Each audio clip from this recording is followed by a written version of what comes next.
जय श्री श्याम। आज हम सुनेंगे भगवान राम के जन्म की कथा।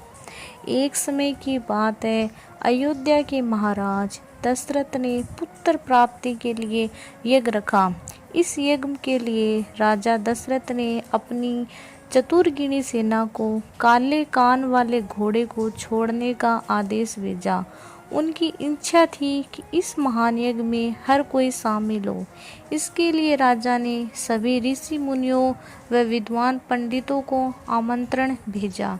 निर्धारित दिन पर महाराज दशरथ अपने दोस्त, गुरु, वशिष्ठ, ऋषि व अन्य विद्वानों के साथ यज्ञ मंडप में पहुँचे। इसके बाद विधिवत रूप से यज्ञ की शुरुआत हुई। मंत्रोच्चारण और पाठ जैसे सभी विधि विधान के साथ कुछ घंटों में यज्ञ पूरा हुआ। राजा दशरथ ने फिर सभी ब्राह्मणों, विद्वानों व अतिथियों को उपहार में धन और गाय आदि देकर आदरपूर्वक विदा किया। उस यज्ञ में प्रसाद के रूप में खीर बनी थी। उस प्रसाद में पुत्र प्राप्ति का आशीर्वाद था, जिसे खाने के बाद तीनों रानियां गर्भवती हो गई। कुछ समय बाद चैत्र माह में शुक्ल पक्ष की नवमी तिथि के दिन राजा दशरथ की पहली पत्नी यानी रानी कौशल्या ने एक बच्चे को जन्म दिया। उस बच्चे के चेहरे में इतनी रौनक थी कि हर कोई देखकर समझ जाता था कि वह कोई आम बच्चा नहीं है।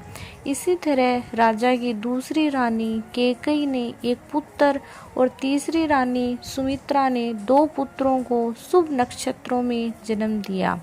राजा दशरथ का महल और नगर चारों पुत्रों के जश्न से खिलखिला उठा था। चारों तरफ आनंद और जश्न का माहौल था।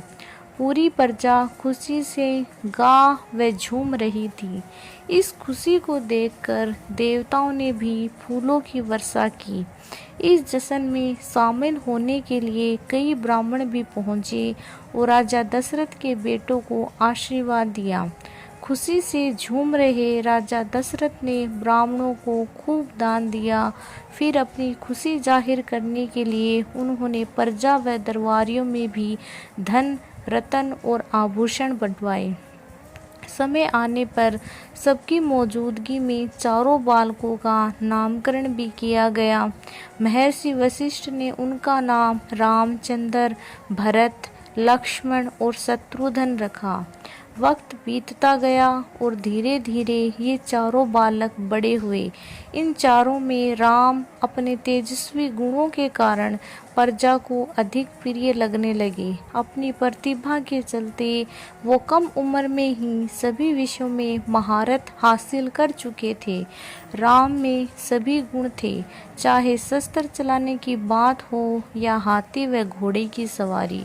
हर चीज में वो अव्वल थे। साथ ही वो माता पिता व गुरुओं का भी खूब सम्मान करते थे। उनके गुणों के कारण ही बाकी के तीनों भाई भरत, लक्ष्मण और शत्रुघ्न भी उनसे काफ़ी कुछ सीखते थे। जब भी महाराज अपने चारों पुत्रों को एक साथ देखते, उनका मन आनंद से भर उठता था।